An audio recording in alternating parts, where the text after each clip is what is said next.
Shalom saudaraku yang dikasihi Tuhan Yesus Kristus. Selamat pagi, salam sejahtera untuk kita semuanya.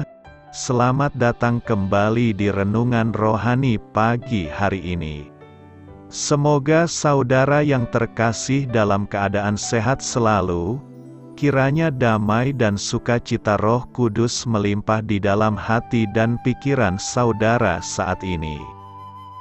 Sebelum kita mulai renungan pagi ini, marilah kita bersama-sama berdoa. Tuhan Yesus, terima kasih sudah membangunkanku pagi hari ini. Terima kasih atas penyertaan dan perlindungan Tuhan. Semua karena karunia Tuhan aku dapat bangun dengan pagi hari ini. Aku menyerahkan seluruh aktivitasku hari ini ke dalam kuasa tangan Tuhan.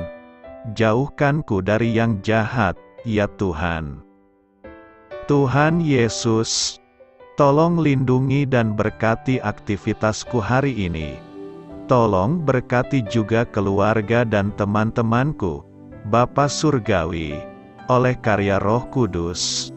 Tolonglah aku untuk menjauhi segala sesuatu yang melukai hati-Mu. Ampunilah segala dosa kami, ya Tuhan. Dalam nama Tuhan Yesus, aku sudah berdoa. Amin. Sahabat saudara rohani, pembacaan ayat emas Alkitab renungan kita hari ini terambil dari Amsal 3 ayat 5 sampai dengan ayat 8. Percayalah kepada Tuhan dengan segenap hatimu, dan janganlah bersandar kepada pengertianmu sendiri. Akuilah Dia dalam segala lakumu, maka Ia akan meluruskan jalanmu. Janganlah engkau menganggap dirimu sendiri bijak, takutlah akan Tuhan dan jauhilah kejahatan. Itulah yang akan menyembuhkan tubuhmu dan menyegarkan tulang-tulangmu.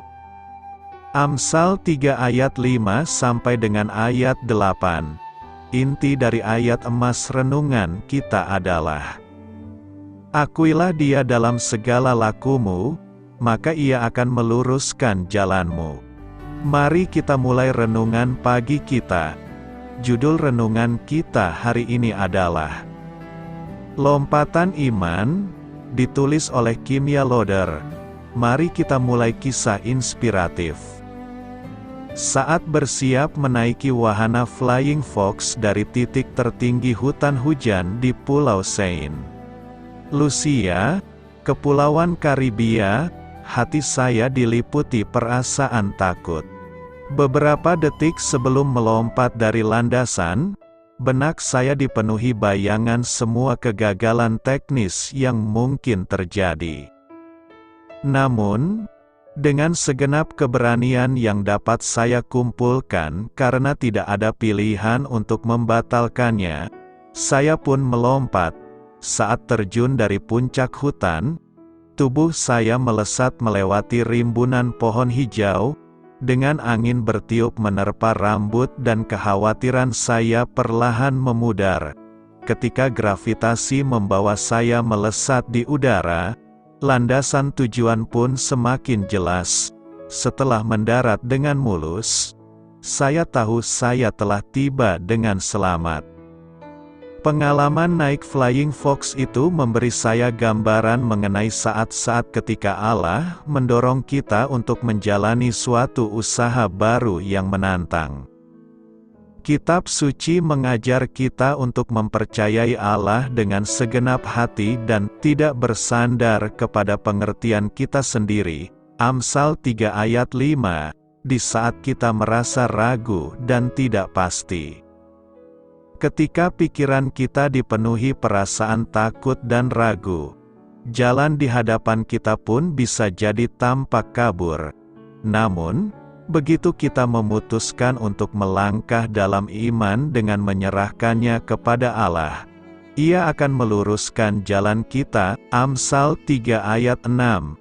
Dengan semakin mengenal Allah melalui waktu doa dan firman-Nya, kita menjadi lebih yakin untuk melakukan lompatan iman. Kita dapat menemukan kebebasan dan ketenangan di saat-saat sulit sekalipun, ketika kita berpegang teguh pada Allah dan mengizinkan Dia menuntun kita melewati perubahan-perubahan hidup yang terjadi. Marilah kita renungkan di dalam hati kita, perubahan atau tantangan apa saja dalam hidup Anda yang mengharuskan Anda untuk sepenuhnya mempercayai Allah.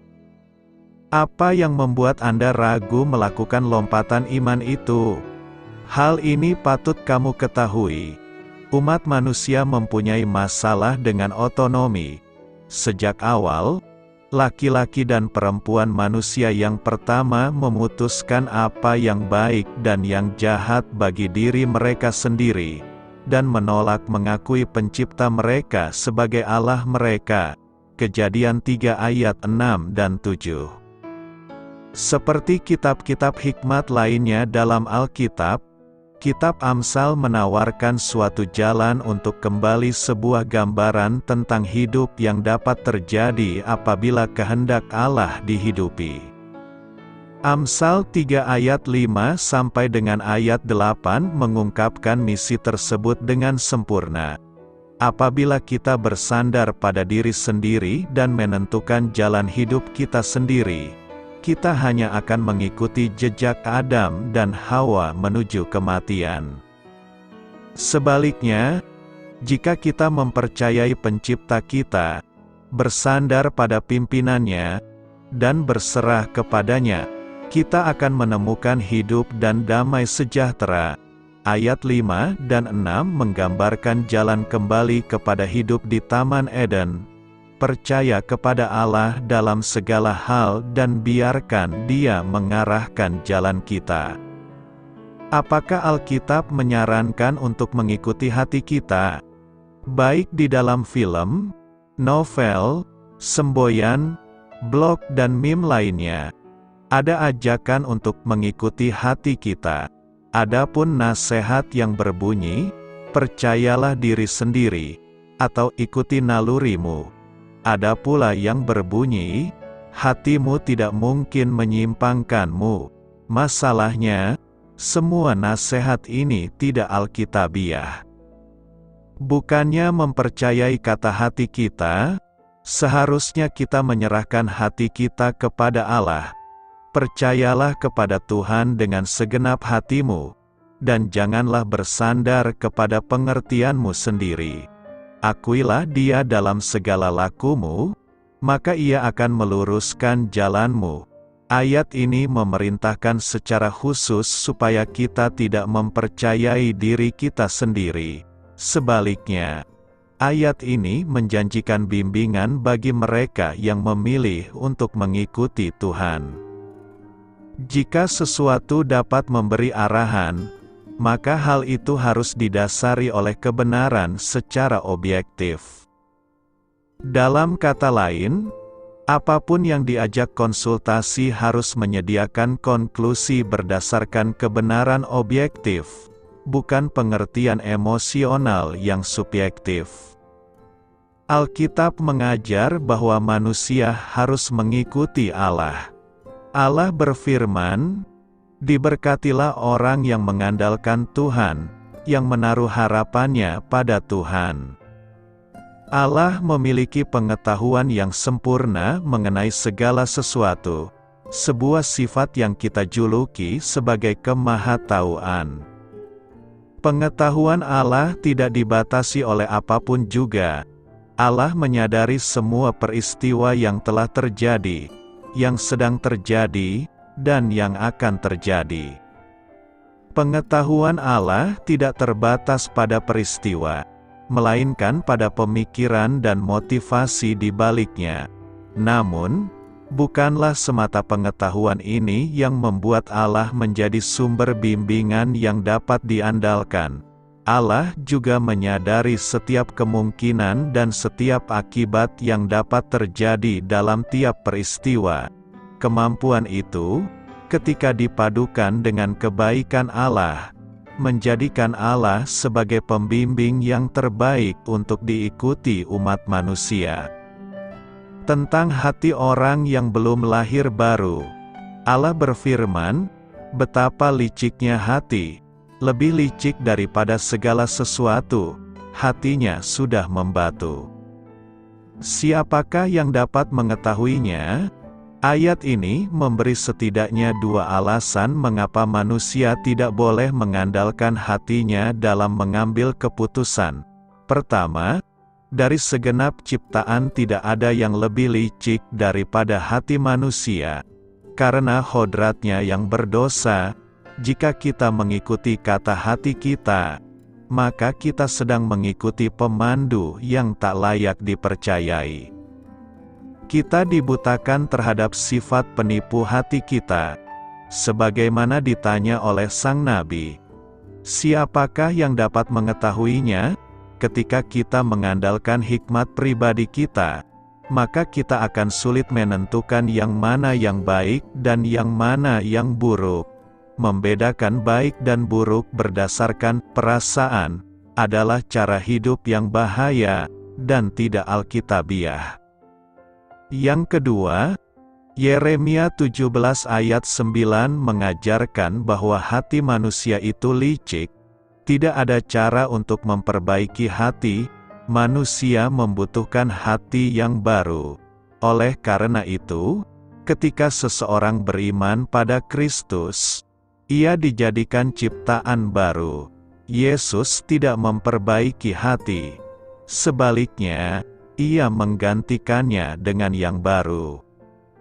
Ini tidak berarti bahwa kita dapat mengandalkan hati kita setelah beriman pada Kristus. Sebagai orang percaya, kita dinasehati untuk mengikuti kehendak Allah, bukan kehendak pribadi kita. Alkitab mengajar bahwa keinginan daging berlawanan dengan keinginan roh dan keinginan roh berlawanan dengan keinginan daging karena keduanya bertentangan sehingga kamu setiap kali tidak melakukan apa yang kamu kehendaki. Ada beberapa klarifikasi yang perlu kami berikan. Yang kami sampaikan bukan bahwa semua emosi kita selalu bersalah atau bahwa Allah tidak pernah menempatkan keinginan dalam hati kami. Hanya saja bahwa emosi bukanlah pembimbing yang dapat diandalkan, namun mereka tetap berguna dan informatif. Keinginan di dalam hati kita tidak selalu bersifat ilahi. Namun tentu saja Allah dapat menanamkan mereka dalam hati kita. Orang Kristen mempunyai hodrat yang berdosa dan hodrat yang baru.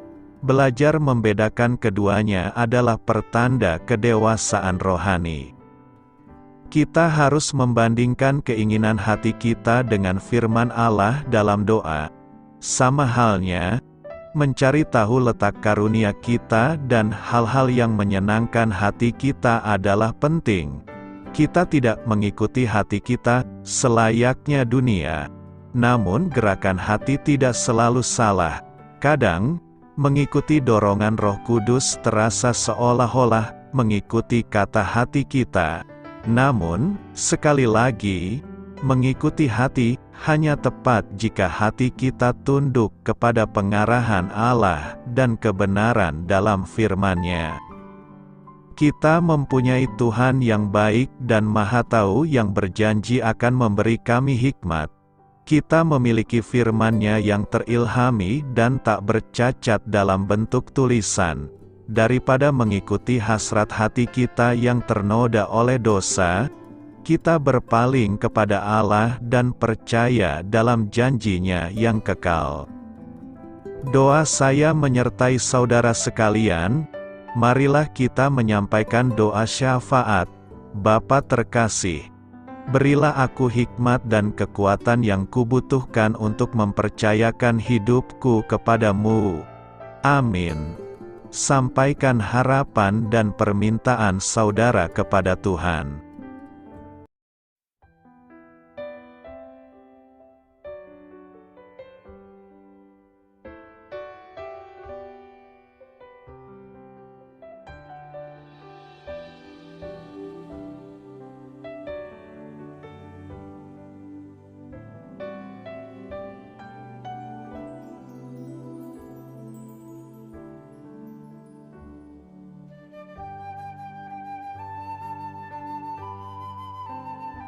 Marilah kita renungkan sahabat saudara rohani. Demikianlah renungan firman Tuhan pagi hari ini.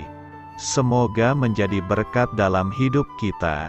Dan sebelum kita memulai segala aktivitas kita pagi hari ini, marilah kita berdoa. Selamat pagi Bapa, malam hari telah berganti pagi. Kehidupan baru telah Engkau berikan kembali bagi kami. Bapa Surgawi, tolonglah aku menyadari kebutuhan orang lain, supaya aku dapat membagikan apa yang telah Engkau berikan kepadaku.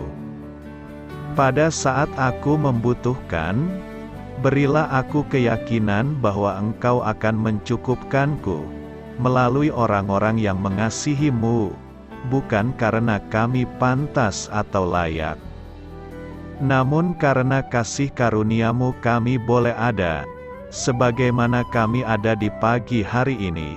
Terima kasih Tuhan, atas kesempatan baru yang telah Tuhan berikan kepada kami, untuk bisa memperbaiki diri agar kami bisa lebih layak di hadapan-Mu. Hari ini kami serahkan semua perkara dan kesulitan yang akan kami lalui ke dalam tangan-Mu. Biarkanlah kami bisa memuliakan-Mu dalam segala aktivitas yang akan kami lakukan. Amin. Biarlah firman Tuhan menjadi pengingat untuk kita semua, bahwa tuntunan dari Roh Kudus akan selalu memberi jalan keluar bagi setiap permasalahan hidup kita, dan memberi kedamaian di hati kita. Sampai jumpa di renungan pagi saudara rohani berikutnya. Kiranya Tuhan selalu memberkati saudara semua hari ini. Amin. Shalom.